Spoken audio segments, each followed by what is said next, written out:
नमस्कार, आप देख रहे हैं अपना बिहार। मैं हूं आपके साथ विभा उपाध्याय और बड़ी खबर दरभंगा से, जहां मुकेश सहनी के पिता जीतन सहनी के हत्याकांड में बड़ा अपडेट सामने आ रहा है। घटनास्थल पर दरभंगा डीआईजी बाबूराम पहुंचे और इस जगह पर उनकी मौजूदगी दरभंगा डीआईजी बाबूराम ने एक बड़ी जानकारी दी है। घटनास्थल पर कमरा में 3 खाली ग्लास मिले हैं और तीनों खाली ग्लास को महत्वपूर्ण संकेत के तौर पर पुलिस इस वक्त देख रही है।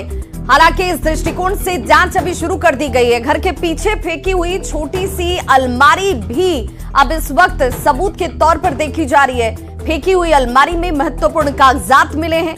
गुप्तचरों से भी पुलिस ने हालांकि जानकारी इकट्ठा की है।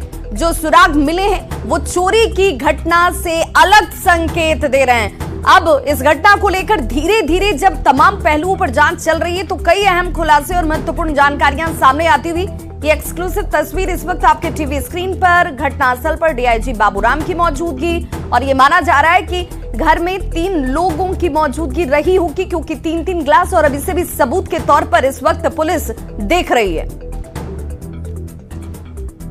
तो हाई प्रोफाइल हत्या से इस वक्त और कंप मचा हुआ है, क्योंकि धारदार हथियार से जीतन सहनी की हत्या की जाती है। मुकेश सहनी के पिता की इस हत्या के बाद अब इस वक्त राज्य में सियासत भी गर्म है। बताया जा रहा है कि बिस्तर पर सोई हुई अवस्था में खून से लथपथ हुआ लाश मिलता है। घर में 2-3 नौकर और ड्राइवर भी रहते थे और ऐसे में अब सभी जांच के घेरे में है। घटना के वक्त मुकेश सहनी मुंबई में थे। हालांकि उन्हें इसकी जानकारी जरूर दी जाती है। फोन पर उन्हें हर चीज की जानकारी मिलती है, जिसके बाद उनकी रवानगी बिहार के लिए हो चुकी है। अपने घर के लिए वो रवाना हो चुके हैं। ग्रामीण एसपी घटनास्थल पर पहुंचते हैं। एसआईटी में बिरौल एसटीपीओ और थाना प्रभारी जो है वो पहुंचते हैं। एफएसएल की टीम हत्याकांड की जांच कर रही है और अब ये कहा जा रहा है कि घर के पीछे एक अलमारी भी मिली है और उस अलमारी को भी एक संकेत के तौर पर लेकर अब इस वक्त पुलिस जांच में चल रही है आगे। डीआईजी बाबूराम सर है, मिथिला परिषद के बाबूराम है सर, आए हुए हैं चूंकि घटनास्थल पर। सर, आप खुद से घटनास्थल पर आए हुए हैं सर, क्या देखा और क्या? जैसे कि ये घटना बहुत ही दुखद भी है और बहुत ही संवेदनशील मामला भी है, इसलिए हम लोग यहाँ स्वयं कैंप किए हुए हैं। हर एक चीज़ को हम लोगों ने बहुत बारीकी से देखा है।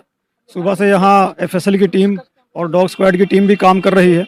कई महत्वपूर्ण जानकारियाँ हम लोगों को मिली हैं, तो उस पर काम किया जा रहा है और उम्मीद है कि जल्दी ही घटना को उद्भेदन करके हम लोग आप लोगों को विस्तृत जानकारी दे पाएंगे। सर, आपने अंदर जाके देखा, क्या स्थिति थी? क्या आपने 3 बोतल की बात कही या कुछ और मोटिव लगता है?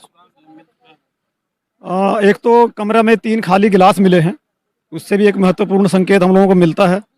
इसके अलावा घर के पीछे में जो घर की एक अलमारी थी छोटी सी, वो फेंकी हुई मिली है, जिसमें महत्वपूर्ण कागजात थे और कुछ जानकारी हम लोगों को अपने गुप्तचरों के माध्यम से मिली है। उम्मीद है कि हम लोगों को अनुसंधान की एक दिशा मिल गई है। अगले कुछ घंटों में हम लोग इस पर काम करके घटना का उद्भेदन कर लेंगे और आप लोगों को विस्तृत जानकारी दे पाएंगे। चूँकि आपके काम करने का तरीका हम बेहतर जानते हैं, लेकिन लगता है कि जो सुराग हैं वो मिल गए हैं और बड़ी जल्दी इसका जो है खुलासा हो जाएगा।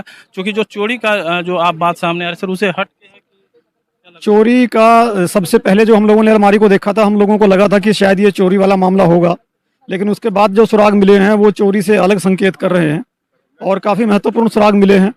उम्मीद है कि बड़ी जल्दी हम मामले को उद्भेदन कर आप लोगों को पुनः जानकारी देंगे।